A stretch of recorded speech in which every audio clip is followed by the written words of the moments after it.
우리가 6월 호국 보훈의 달입니다. 그래서 이 달을 맞아서 저희가 지난주부터 새로운 시리즈 설교로 양화진 선교사 열전 함께 나누고 있는데요. 우리나라의 복음을 전하다 돌아가신 선교사님의 이야기를 통해서 지금 우리가 누리는 이 신앙이 얼마나 소중한 것인가 하는 것을 다시 살펴보는 시간입니다. 제가 어제 굉장히 또 이렇게 반가운 소식을 하나 들었어요. 제가 지난주에 설교를 시작하면서 여러분 이 한 달 동안 설교를 들으시면서 양화진을 한번 방문해 보시면 참 좋을 겁니다 라고 말씀을 드렸는데 또 그 말씀에 바로 순종해가지고 어제 양화진을 다녀온 분들이 계시더라고요. 그래서 이렇게 제가 연락도 이렇게 저한테 주시고 사진도 보내주셨는데 잠깐 이렇게 띄워주시면 여러분 우리 예루살렘 구마을에서 어제 다 같이 시간 내가지고 양화진을 다녀오셨대요. 그래서 제가 어떠셨냐 이렇게 물어보니까 너무 좋은 시간이었고 또 이렇게 미리 예약하고 가면은 설명도 다 코스별로 해주시거든요. 그래서 그 설명도 잘 들으시고 너무 좋은 시간이었다 이렇게 말씀을 하시더라고요. 그래서 여러분들도 이 남은 6월 기간 동안에 꼭 시간 내서 한번 방문해 보시기를 제가 권해드리고요. 가족들과도 좋고 또 우리 마을 식구들과도 좋고 또 선교회에서 함께 가셔도 좋을 것 같고 여러분 꼭 방문하셔서 한번 둘러보시면 설교로 들었던 그 이야기들을 더 생생하게 현장에서 여러분 만나실 수가 있을 겁니다. 지난 시간에는 저희가 첫 번째 시간으로 대동강가의 순교자라는 제목으로 우리나라 선교의 첫 순교자였던 로버트 토마스 선교사님의 삶을 살펴보았죠. 겉으로 보기에는 완전한 실패처럼 보이는 삶이었지만 하나님께서 그 삶을 미랄로 심어주셔서 얼마나 놀라운 방법으로 복음을 전하게 하시는가 하는 것을 함께 살펴보았습니다. 오늘은 두 번째 시간으로 백정해방운동에 앞장섰던 사무엘 무어 선교사님의 이야기를 같이 살펴볼 텐데 바라는 것은 여러분 이 말씀을 통해서 모든 차별과 장벽을 허무는 그 복음의 능력을 다시 생각하실 수 있기를 바라고 또 그런 은혜를 받은 우리가 어떤 삶을 살아야 할 것인가에 대해서 다시금 새롭게 결단하시는 그 귀한 은혜 있기를 주님의 이름으로 축원합니다. 아멘. 오늘은 여러분들께 이런 질문으로 말씀을 열고자 하는데요. 여러분 비행기 타보신 분들 한번 손 들어보실까요? 비행기 타보신 분들 많이 계시죠? 예, 그럼 그 중에서 혹시 1등석 퍼스트 클래스 타보신 분 혹시 계십니까? 계시는군요. 저는 안타깝게도 아직 못 타봤습니다. 저는 제가 타본 이 최고 등급의 좌석은 비즈니스 클래스였는데 사실 그것도 제가 아주 특별한 은혜를 입어가지고 딱 한 번 타보게 되었는데요. 제가 2014년에 청소년 사역을 할 때였어요. 그때 청소년 학생들을 인솔해서 이제 태국에 선교를 다녀오는 일정이 있었습니다.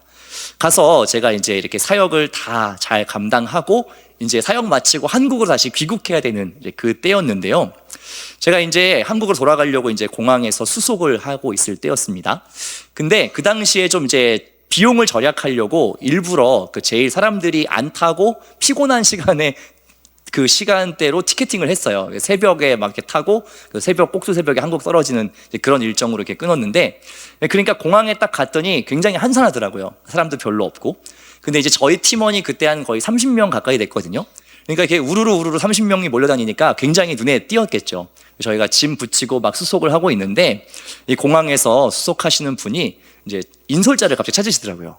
여기 인솔자가 누구시죠? 그래가지고 저는 무슨 사고가 생겼나? 그러고서 좀 긴장하면서 이제 갔어요. 갔더니 인솔자세요? 이렇게 물어보시더라고요. 그래서 예, 제가 여기 인솔자입니다. 그랬더니 어떻게 오신 분들이시죠? 이러셔가지고 저희는 교회에서 왔고 지금 선교 활동을 잘 마치고 이제 한국으로 들어가려고 합니다 라고 얘기를 하니까 그분이 이렇게 끄덕끄덕 하시더니 되게 좋은 일 하고 가시네요 라고 얘기를 하시는 거예요. 근데 제가 보니까 그분이 아마 조금 이렇게 공항에서 좀 직급이 있는 분이었던 것 같아요.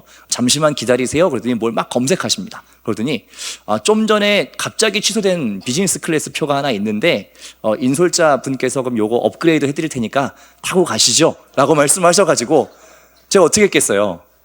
감사히 받았죠. 감사히 받았고 제가 그래서 이 비즈니스 클래스라는 걸 처음 타봤는데 이 이코노미석하고는 정말 다른 세계더라고요. 여러분 이게 보시면 이코노미석은 줄을 쫙 서가지고 기다려야 되거든요. 근데 이 비즈니스 클래스나 퍼스트 클래스는 그냥 바로 입장할 수 있게 이렇게 탁 배려를 해주셔요. 그리고 들어가면 이 비행기 안에서도 이 커튼 한 장 차이로 완전히 다른 세계라는 걸 제가 처음 알았습니다. 이 제공되는 서비스도 음식도 완전히 다르고요. 그렇게 극진한 대우를 받으면서 제가 편안하게 이제 한국으로 돌아가는데, 선교지에서 받은 은혜도 굉장히 컸지만 제가 그 비즈니스 클래스를 타고 가는 그 6시간 동안 아주 많은 은혜를 제가 받았습니다. 참 안타까운 거는 이제 그 뒤로는 한 10년 넘게 하나님께서 그런 은혜를 안 주셔가지고 그 뒤로는 제가 뭐 경험한 적이 없는데요. 이처럼 사람은요, 본능적으로 남과 다른 어떤 특별한 대우를 받는 거에 대해서 그런 만족과 기쁨이 분명히 있다는 것을 저도 생각했어요. 물론 그 만족감이라고 하는 것이 가벼운 일상에서의 특별한 경험 정도라면은 뭐 큰 문제가 없겠지만, 여러분 만약에 이게 사람에 대한 어떤 제도적인 차별이거나 불평등으로 이어지는 일이라고 하면 사실 그것은 굉장히 심각한 문제겠죠. 여러분 놀랍게도 불과 150년 전만 해도 우리나라에도 그러한 사회적인 불평등인 신분제도라고 하는 것이 실제로 있었습니다. 그것을 복음의 눈으로 바라보고 해결하고자 했던 분이 오늘 함께 이야기 나눌 사무엘 무어 선교사님인데요. 우리 이 선교사님의 이야기를 조금 더 깊이 살펴보면 좋겠습니다. 사무엘 무어 선교사님은요, 1860년에 미국 일리노이라고 하는 작은 마을에서 태어나셨습니다. 아버지가 목사였고요. 이 사무엘 무어 선교사님 역시 일찍부터 기독교 신앙을 가지고 매코믹 신학교에 진학을 합니다. 거기서 신학을 공부하는 동안 어떤 사명을 받냐면, 조선이라고 하는 땅에 대해서 듣게 되면서 내가 저곳에 가서 선교하고 복음 전해야겠다라는 마음을 먹게 돼요. 그래서 졸업과 동시에 1893년 9월에 32살의 나이로 조선 땅을 밟게 되었습니다. 지금 보시는 것이 그 당시 서울 시내의 모습이고요. 사진은 함께 조선 땅을 밟은 무어 선교사님들의 가족들의 모습입니다. 이 무어 선교사님은 일반적인 선교사님들하고는 조금 다르게 아주 독특한 행보를 보이셨던 분이었는데요. 그 당시에 이 조선 땅에 들어와 있던 선교사님들은 공식적으로 복음 선포를 이렇게 드러내놓고 하기가 좀 어려운 환경이었습니다. 아무래도 이제 서양 사람들에 대한 좀 경계심도 있고 하다 보니까 직접적으로 예수님에 대해서 얘기하는 것이 아직은 좀 어려울 때였어요. 그래서 그 당시 선교사님들이 초기에 어떤 전략을 많이 사용했냐면, 이 교육이나 의료 사역을 통하여서 왕실이나 상류층의 신뢰를 좀 얻고 조심스럽게 복음을 전하는 그러한 분위기가 지배적이었다고 합니다. 그런데 이 무어 선교사님의 관심은 어디 있었냐 하면, 조선 땅에서 가장 힘들고 비참한 삶을 사는 사람들이 누구인가, 그것이 무어 선교사님의 관심이었어요. 그래서 이 선교사님은 그 당시 종로구 연지동에 이 미국 장로교 선교사님들이 거주하는 작은 마을이 있었다고 하거든요. 함께 모여 사는 이런 타운이 있었는데, 그 모임에 들어가지 않고 나는 직접 이 사람들을 직접 만나겠다라고 하면서 그 당시 한강 근처에 초가집을 짓고 살아가는 이 백정들의 마을로 들어갑니다. 곤당골이라고 하는 마을인데, 이 마을에 들어가서 직접 백정들과 함께 살아가기 시작하십니다. 말씀드린 것처럼 이 내한한 선교사님들은 대부분 선교사님들끼리 따로 살면서 자체적으로 이렇게 한국어도 좀 훈련받고 어느 정도 좀 그런 소통을 할 수 있게 된 후에 각자 부름받은 지역으로 흩어졌다고 하거든요. 그런데 이 무어 선교사님은 그런 공식적인 절차를 밟지 않고 그냥 직접 이 백성들과 함께 살면서 이들에게서 한국어를 배웠다고 합니다. 제가 공부를 이렇게 해보니까 굉장히 재미있는 에피소드가 하나 있더라고요. 이 무어 선교사님이 백정들에게 한국어를 배웠잖아요. 그러니까 대부분 이 한국어가 욕설이나 이런 상스러운 표현들을 굉장히 많이 배우셨대요. 왜냐하면 뭔지 모르고 그냥 이렇게 직접 백정들에게 들어서 배우니까 그런 거친 말들을 굉장히 많이 배우셨다고 하더라고요. 그래서 이 선교사 단체에서 보는 그 한국어 시험이 있는데 항상 그 시험에서 낙제를 하셨다고 합니다. 왜냐하면 좀 이렇게 표준말, 바른말을 쓰셔야 되는데 이 백정들한테 배운 거친 말을 쓰니까 항상 이 시험을 떨어지셨다고 해요. 하지만 이 선교사님은 자기 나름의 방식으로 굉장히 빠르게 한국어를 습득했고 또 한국어로 설교할 수 있게 되셨고, 그리고 무엇보다 이 낮고 천한 이들에게 가까이 다가가면서 이들의 삶에 깊이 녹아들 수 있었습니다. 그렇게 백정들과 함께 생활하던 무어는 그 마을에 교회를 하나 세우게 되는데요. 그것이 지금의 이 소공동 롯데호텔 자리에 세워진 곤당골 교회라고 하는 교회였습니다. 이 교회는 주일에는 예배를 드렸고요, 평일에는 학교로 사용을 했습니다. 그 당시 가난으로 인해서 글을 배울 수 없었던 이 백정의 자녀들을 가르치고 또 실제적인 필요를 채우는 그런 일들을 열정적으로 해 나가기 시작합니다. 그러면서 가난하고 소외된 이들이 조금씩 이 곤단골 교회로 모여들기 시작했습니다. 그렇게 본격적으로 이 조선 땅에서의 사역을 감당하던 무어 선교사에게 있어서 잊지 못할 특별한 한 가지 경험이 일어나게 됩니다. 그것은 무엇이냐면 박가라고 불렸던 한 백정과의 이야기입니다. 그 당시에 무어 선교사가 가르쳤던 아이들 중에 봉출이라고 하는 아이가 있었대요. 그런데 그의 아버지가 바로 박가라고 하는 백정입니다. 자기가 백정으로 살면서 온갖 이 부당한 또 비인간적인 대우로 인해서 굉장히 서러움이 있었는데, 그러다 보니까 자기의 아들 봉출이만큼은 글도 좀 배우고 좀 사람답게 살 수 있으면 좋겠다라는 그 바람이 있었던 거예요. 그런데 우연히 길거리에서 무슨 책을 하나 받게 되냐면 한글로 된 성경인데요. 그 당시에 이렇게 두꺼운 성경책이 아니고 쪽복음이라고 해서 복음서 하나만을 이렇게 묶은 책이 있었습니다. 그거를 받게 돼요. 그런데 봐도 읽을 수가 없지 않습니까? 그래서 너무 속상한 마음에 안 되겠다, 우리 봉출이를 그럼 이 서양 사람들이 하는 그 학교에 보내서 말과 글을 배우게 해야 되겠다라는 생각을 하고서 봉출이를 이 무어 선교사님의 학교에 보내게 되는 겁니다.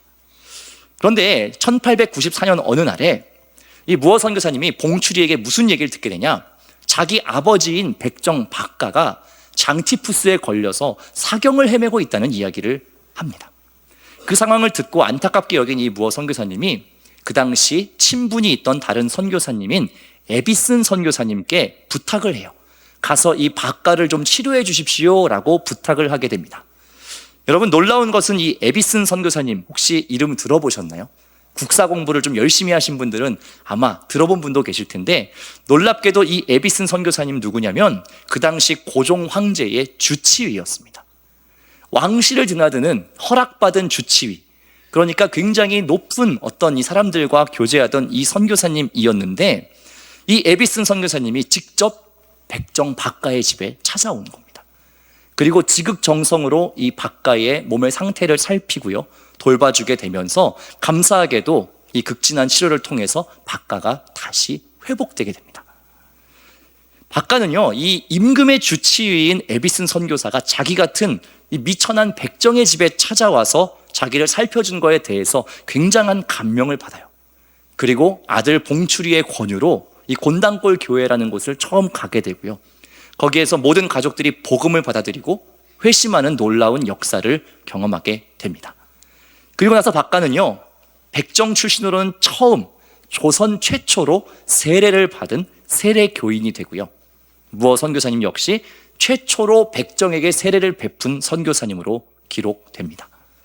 바로 이 놀라운 장면이 앞으로 무어 선교사가 이 조선 땅에서 일으키게 될 백정 해방 운동의 중요한 출발이 되는 사건이었습니다.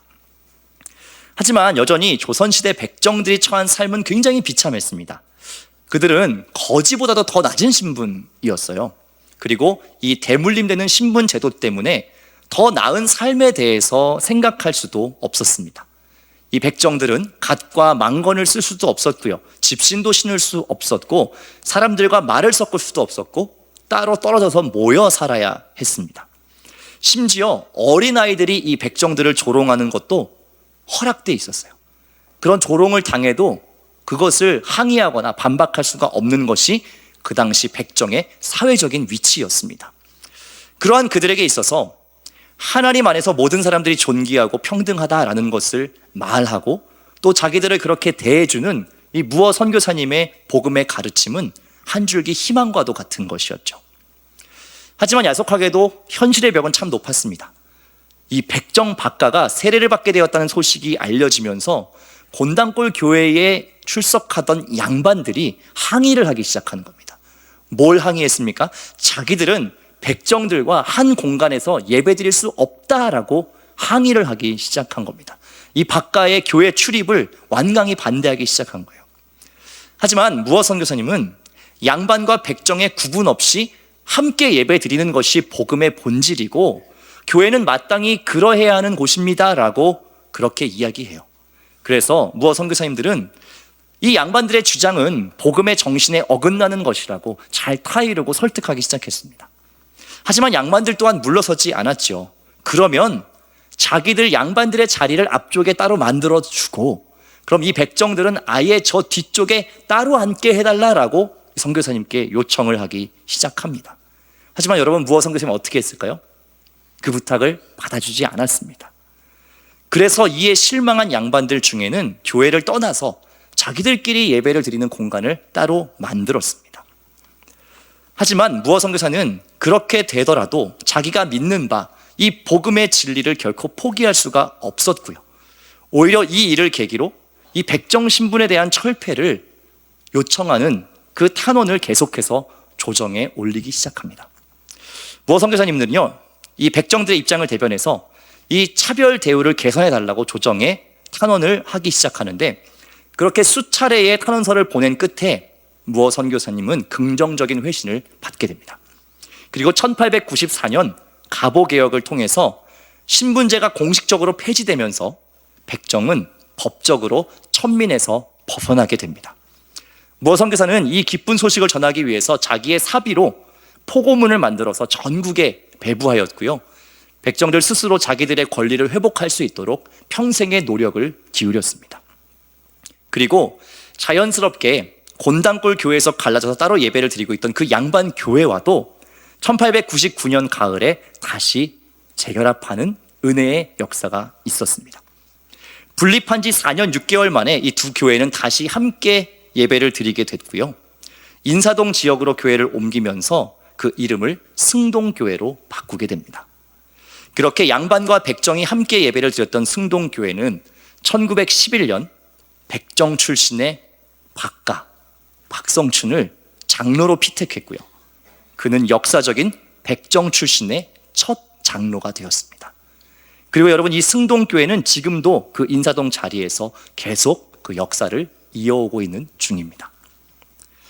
사랑하는 여러분, 이처럼 수년 전만 해도 절대 상상할 수 없었던 그 일들이 복음의 능력과 함께 조선 땅 곳곳에서 일어나기 시작했습니다. 백정의 해방을 기점으로 특별히 천민, 여자, 고아, 이러한 사회적인 약자로 여겨졌던 이들 사이에서 빠르게 복음이 전파되기 시작합니다. 사무엘 무어 선교사님을 통해서 일어났던 이 놀라운 변화들은요, 단순한 사회운동이 아니었습니다. 그냥 좋은 마음, 선한 마음, 그런 동기를 가지고 시작한 어떤 도덕적인 일들이 아니었습니다. 저는 이 변화를 복음을 토대로 한 복음운동이라고 말하고 싶습니다. 여러분, 무어 선교사님께서 500년 이상 조선 땅에서 지속되어 왔던 이 신분제라고 하는 엄청난 벽 앞에서도 굴하지 않고 백정들과 함께 살아가고 이들의 권리를 위해서 자기의 모든 삶을 바쳤던 그 근거가 무엇이었겠습니까? 그것은 바로 예수 그리스도의 복음이었습니다. 어떤 복음의 내용이었냐? 복음 안에서는 차별이 없다는 것, 모두가 하나님 앞에 죄인이고 동등한 은혜를 받은 존재라는 그것을 믿는 그 믿음 때문에 자기의 모든 삶을 그렇게 던질 수 있었던 것이죠. 오늘 우리가 함께 읽은 이 갈라디아서 3장 26절에서 28절 말씀이 그 사실을 분명하게 보여주고 있습니다. 우리 이 말씀을 함께 한 목소리로 읽겠습니다. 너희가 다 믿음으로 말미암아 그리스도 예수 안에서 하나님의 아들이 되었으니 누구든지 그리스도와 합하기 위하여 세례를 받은 자는 그리스도로 옷 입었느니라. 너희는 유대인이나 헬라인이나 종이나 자유인이나 남자나 여자나 다 그리스도 예수 안에서 하나이니라. 아멘. 사도 바울이 살던 그 로마 사회 역시 유대인과 이방인, 자유인과 노예, 남성과 여성이라고 하는 넘을 수 없는 견고한 벽과 차별이 존재하던 시대였습니다. 그리고 그러한 사회의 기준이 교회 안에서도 똑같이 작동하고 있었던 거지요. 교회 안에서도 여전히 함께 예배 드린다고 하지만 그 안에서 유대인과 이방인 그룹이 나눠져 있고요, 자유인과 노예가 나누어져 있고요, 남성과 여성이 그렇게 나누어져 있었다는 겁니다. 그런데 사도 바울이 봤을 때에는 사실 이 벽들, 이 기준이라고 하는 것은 예수 그리스도께서 그 십자가를 통하여 다 무너뜨린 것들인데, 오히려 이것들을 교회 안에서 다시 세우고 있는 모습들을 보며 너무나 마음이 아팠던 겁니다. 그래서 바울이 이렇게 이야기를 하죠. 누구든지 예수 그리스도를 믿고 세례를 받은 사람은 그리스도로 옷 입게 되었다라고 이야기합니다. 여러분, 옷을 입는다는 것은 뭐예요? 새로운 정체성을 부여받는다는 겁니다. 그리고 다른 어떤 옷이 있는 것이 아니고 모든 세례받은 그리스도인들은 예수 그리스도라고 하는 같은 옷을 입었다라는 사실입니다. 여러분, 조선시대의 백정들은요, 갓을 쓸 수도 없었고 좋은 옷을 입을 수도 없었죠. 겉모습, 그 옷차림만 봐도 저 사람이 양반이구나, 백정이구나 하는 것을 그 옷차림으로 구분할 수 있는 시대였어요. 그런데 사도 바울이 이야기하고 사무엘 모어 선교사님이 이야기한 그 복음의 핵심은 뭐라고요? 예수님을 믿는 모두가 같은 옷, 예수 그리스도라고 하는 이 동일한 옷을 입었기 때문에 누구도 그 안에서 차별됨이 없다는 것을 이야기하고 있는 겁니다. 여러분, 이처럼 하나님께서 우리를 바라보실 때에 다른 어떤 조건과 상황과 환경들을 살피지 않으신다는 겁니다. 우리는 세상 속에서 그러한 많은 기준들을 가지고 사람을 평가하고 차별하기도 하지만 하나님 앞에서는 우리 모두가 동일한 죄인이고 동일한 은혜를 받았고 동일한 구원을 얻은 오직 예수 그리스도의 옷, 그것 외에는 다른 것이 없는 그 옷을 입은 동일한 존재들이라는 사실입니다. 그렇기 때문에 무어 선교사 역시 이 갈라디아서가 이야기하는 복음의 본질을 자기의 믿음으로 고백하고 또 자기의 마음에 품고 만나는 모든 사람들에게 그렇게 대할 수 있었다라는 것입니다. 그렇게 조선 땅에서 치열하게 복음을 전하며 살았던 무어 선교사님은 1906년 12월 22일 과로와 병으로 인하여서 46세의 나이로 이 땅에서 생을 마감하게 됩니다. 그리고 그 선교사님의 무덤이 지금 양화진에 잘 모셔져 있습니다. 사랑하는 왕심중학교의 성도 여러분, 그렇다면 오늘을 살아가는 우리들에게 이 사도 바울의 갈라디아서의 고백, 그리고 사무엘 모어 선교사님의 이 삶은 과연 우리에게 무엇을 이야기하고 있을까요? 저는 우리가 살아가는 이 시대가 비공식적인 신분제도가 여전히 살아있는 시대라고 생각합니다. 물론 130년 전에 그 당시 사회에 통용되고 있던 양반, 백정, 노비와 같은 이런 눈에 보이는 신분제도는 공식적으로 철폐되었지요. 하지만 우리가 살아가는 이 시대에는 여전히 눈에 보이지 않는 수많은 벽과 급 나누는 일들이 여전히 벌어지고 있음을 여러분도 잘 알고 계실 겁니다. 출신으로, 지역으로, 학교로, 물질로, 성별로, 세대로, 정치적인 이념으로 그 모든 것들을 통하여서 사람과 사람 사이에 여러 가지 장벽들이 세워져 있는 그런 시대라는 겁니다. 나와 다른 사람들을 적으로 간주하고 경쟁자로 삼으며 살아가는 그런 시대, 사람과 사람 사이에 마음을 나누고 정을 나누는 그 일들이 점점 더 찾기 힘든 그런 시대를 우리가 살아가고 있습니다. 저는 지난 목요일에 여러분들께서 5월 첫 드림 기도회 때 다문화 가정을 위해서 기도하며 모아주신 그 헌금을 전달하기 위해서 주민센터를 다녀왔어요. 이 주민센터에서 파악하고 계시는 다문화 가정들이 있는데 그 중에서 특별히 취약계층인 한 가정을 소개해 주셔서 그분을 만나서 저희가 모은 이 마음을 전하기 위해 제가 김보람 목사님과 또 사회봉사부 섬기시는 우리 이태영 장로님, 구인경 권사님하고 같이 방문을 하게 됐습니다. 거기에서 베트남에서 오신 한 어머니를 만날 수 있었는데요. 한국에 오신 지 한 10년 정도 되셨다고 해요. 혼자 공장에서 일을 하시면서 생계를 감당하고 계시는 어려운 상황에 있는 분이셨습니다. 그런데 이렇게 한국어를 그래도 이렇게 뜨문뜨문 하셔요. 그래서 자기 소개도 해주시고 이렇게 이야기를 해주시는데 두 아이들이 지금 초등학생이라고 이야기를 하는 거예요. 그런데 활짝 웃으시면서 자녀 얘기를 하니까 뭘 얘기하시냐면 우리 아이들이 학교에서 공부 참 잘해요 라고 얘기를 하시는 거예요. 제가 그걸 보면서 야, 어느 나라든 자식을 또 사랑하고 이렇게 자랑하고자 하는 마음은 참 부모 마음 다 같구나 하는 생각을 하게 됐어요. 그렇게 짧은 이야기를 주고받고 또 준비한 헌금을 이렇게 잘 전달해 드렸습니다. 그리고 이렇게 인사를 마치고 나가려고 하는데요, 이 어머니께서 갑자기 좀 이렇게 눈가가 촉촉해지시더라고요. 그러면서 저희 네 사람을 한 명씩 한 명씩 이렇게 안아주시는 겁니다.